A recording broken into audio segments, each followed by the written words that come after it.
Hey everyone, welcome to the next video in this Blender beginners tutorial series where we model this isometric scene in Blender. So if you haven't watched the previous video, make sure to check that out. I'll link it in the description. Now let's continue where we left off in the last video. Okay guys, I have a small announcement to make before going into this video. Please let me borrow a minute from you guys. This tutorial series is actually planned to serve you as a launchpad for my isometric scene creation course. If you haven't seen it already, this is the one that you are seeing on the screen right now. So this course provides you with a comprehensive guidance through every step of the way, focusing more on the artistic and technical aspects of 3D creation process, placing more emphasis on the artistic side. So I have carefully designed this course in a way to empower you with the artistic and technical skills required to create a beautiful piece of artwork such as this. I have published it on my Gumroad platform as well as Udemy, so the knowledge you will gain will not only be limited to the isometric scene creation, it can also be extended up to various aspects of 3D art creation as well. So if you are eager to learn how to bring an isometric concept to life from initial concepting to the final compositing and color grading, then it is available on my Gumroad and as well as Udemy. You can check it out. So make sure to use my link if you are going to purchase this course on the Udemy. You can check out the course details that will be linked in the description. Okay guys, thank you for your time. Enough with the promo. Let's finish this tutorial in this video. Let's get into it. It's time to enable the camera.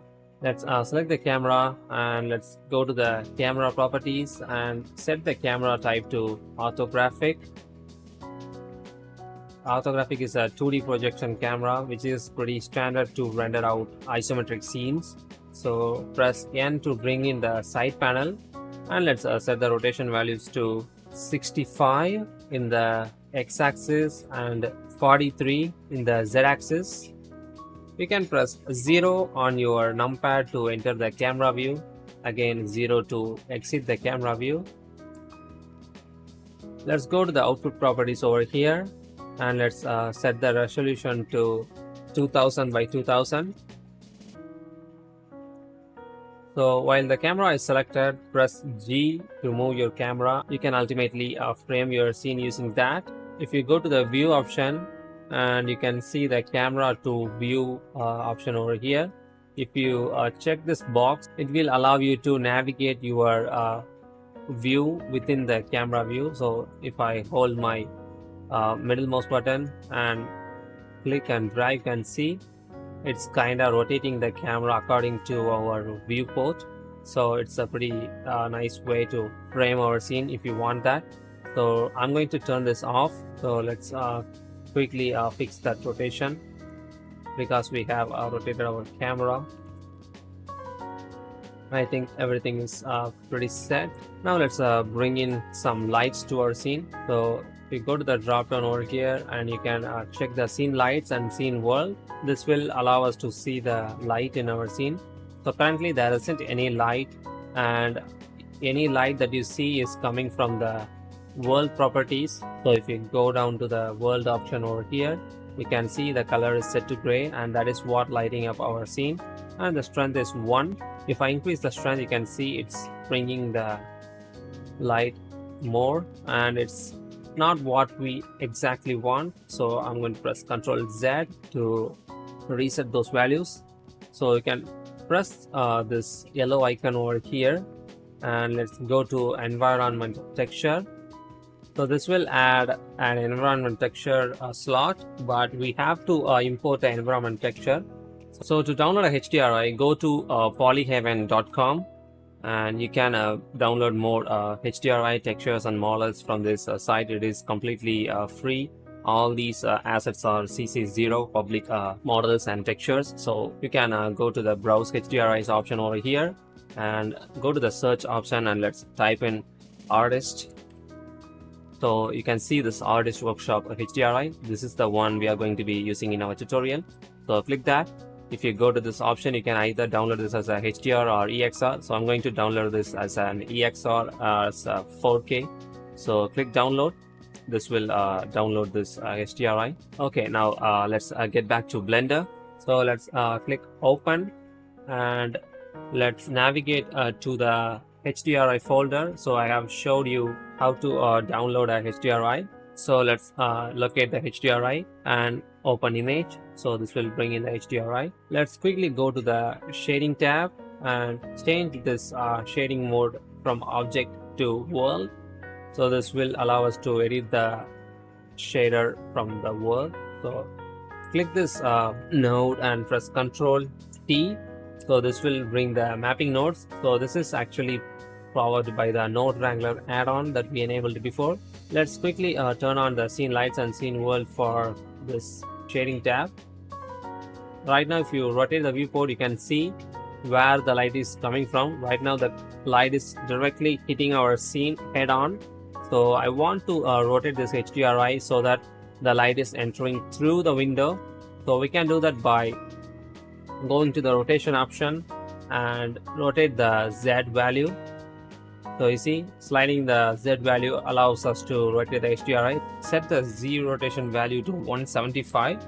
So now you can see it is completely lit the back side. So if I rotate the viewport, you can see all these two windows is completely behind our scene, and that way the light is entering through the window. If I go to the render preview, you can see it a bit more clearly.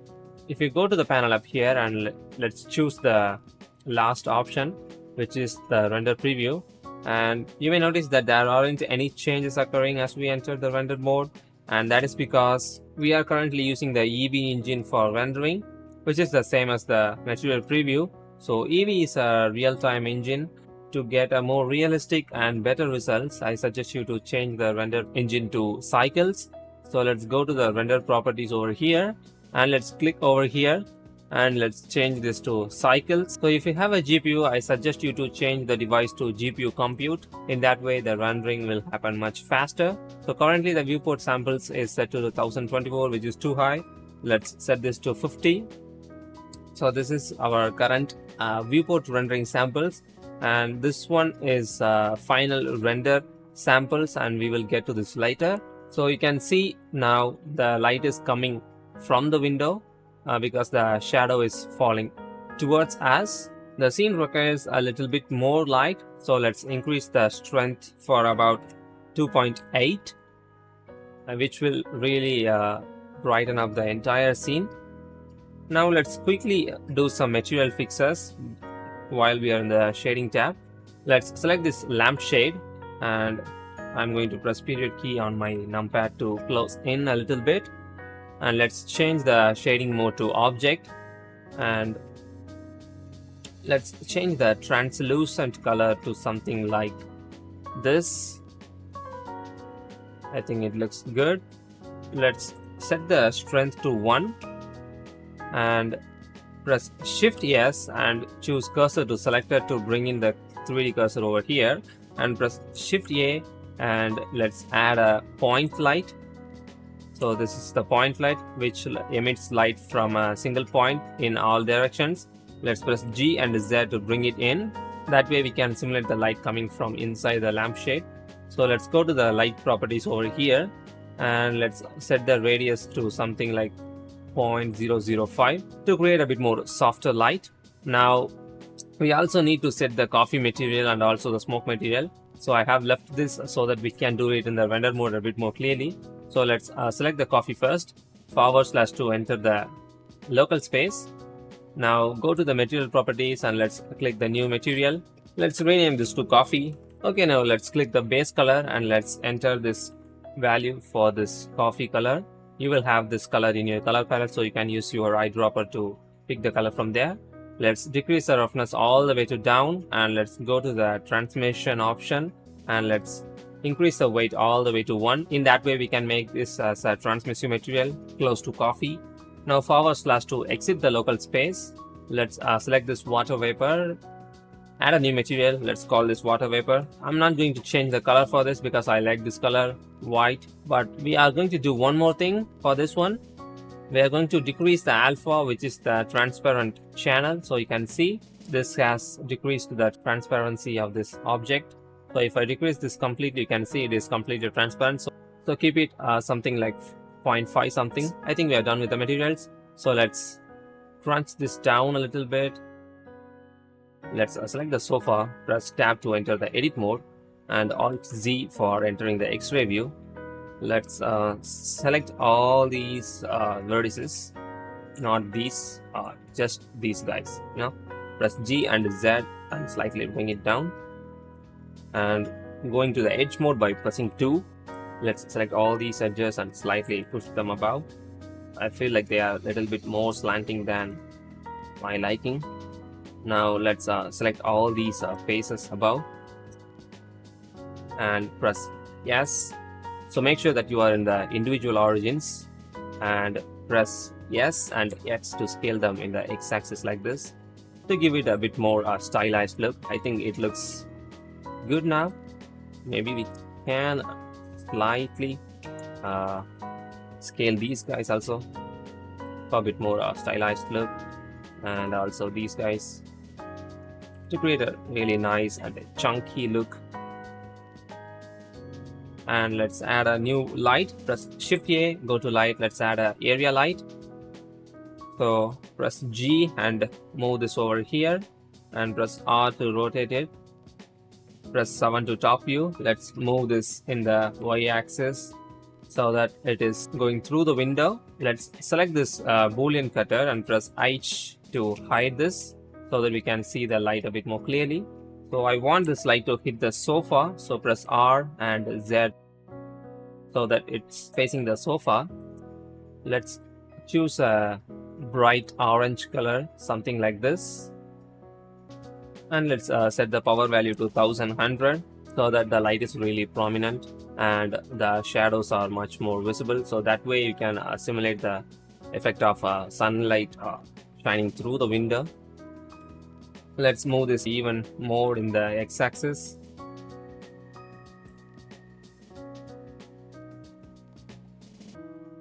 I think we are good. Now everything is set. So let's go to the render properties and let's go to the sampling. So let's turn on the denoise for the render option, and let's click this down and change the denoiser to optics if you have an RTX card, or you can check with the open denoise. So only if you have a GPU, you can set this to optics. You can see the description down here. So the maximum samples is by default set to 4096, which is a bit higher end, and we don't need that much for our scene. So let's set this to 256. In case if you have a low computing power PC, I suggest you to keep it anywhere between 50 to 100. That might suffice for you. And let's go to the light paths and let's go to this preset option, and let's change this to full global illumination. And we don't have any volumetrics, so we can turn this to 0. That's fine. So I suggest you to keep this to full global illumination only when you are trying to render a still image like we are trying to do here. In case if you are doing some kind of animation, that might take you days to render. So this is really high settings. So in case if your PC is struggling, I suggest you to keep it up to 12 on all these. Just keeping it default will also suffice. I can push it a little further, so I'm just going to go with the full global illumination. And we have checked the film to transparent. In case if you don't, that doesn't really matter because our scene is completely focusing here. So in case if you are trying to render with a background or without the background, you can check the transparent. And going to the color management, right now the color management is set to standard. So let's set this to filmic, and let's change the look to very high contrast.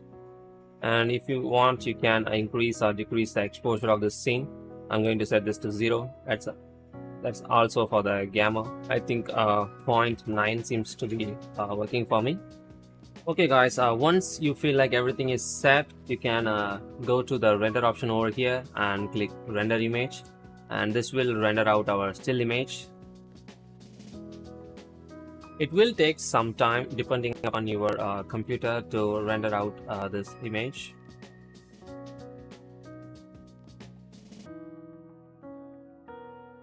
Okay guys, we have successfully rendered out our image. So let's head back to the 3D viewport. Now go to the compositing tab over here and click use nodes option. And if you don't find your nodes, press home button on your keyboard. This will bring the nodes. Now click this composite. Let's move this over here. Let's click this render layers node and hold your control shift and left click this. So this will bring the viewer node. hold your shift key and right click and drag to join these together, and you can move this using G. And let's move this over here. You can press V to zoom out and alternatively Alt V to zoom in. Now we are going to add a little bit of a glow to our scene, so let's bring in a glare node. Press Shift A, go to search, and let's search for a glare node, and let's place it over here. So you can see the effects of the glare node. So right now by default it is set to streaks, and let's change this to fog glow for a bit more bloom. So the size refers to the size of the glow, and set the fog quality to high. And in case if you feel like too much glow in your scene, you can adjust the threshold. So right now it is set to 1. If I set this to 1.5, pixels which has more than a value of 1.5 will only receive the glare effect. So in that way we can reduce the glare intensity. So let's set this back to 1. I think that's cool. I mean the mix -1 means original image and +1 means only processed image. So right now it is a perfect blend between each of these extremes, so that's why it is set to 0. And that's it for this one, guys. And you can go to the Blender renderer and go to image over here and click save as, and you can save your scene here, I mean your rendered image, and click save as image. This will save your image. Okay guys, I hope you have created a really good rendered image. Please don't worry if you haven't, especially if you are just starting to learn Blender. In case if your render looks a bit dull, in most cases taking the rendered image into Photoshop and doing a little bit of retouching can be more than enough to make it more vibrant and colorful. Okay guys, we have reached the end of our tutorial series. I hope you have learned something in this tutorial series. If you find this video useful, make sure to subscribe the channel and hit that like button. Leave your feedbacks in the comment section, and please feel free to tag me on Instagram. I'll be more than happy to see your beautiful creations. It's time to wrap up this video. I'll see you on the next one. Take care. Bye bye.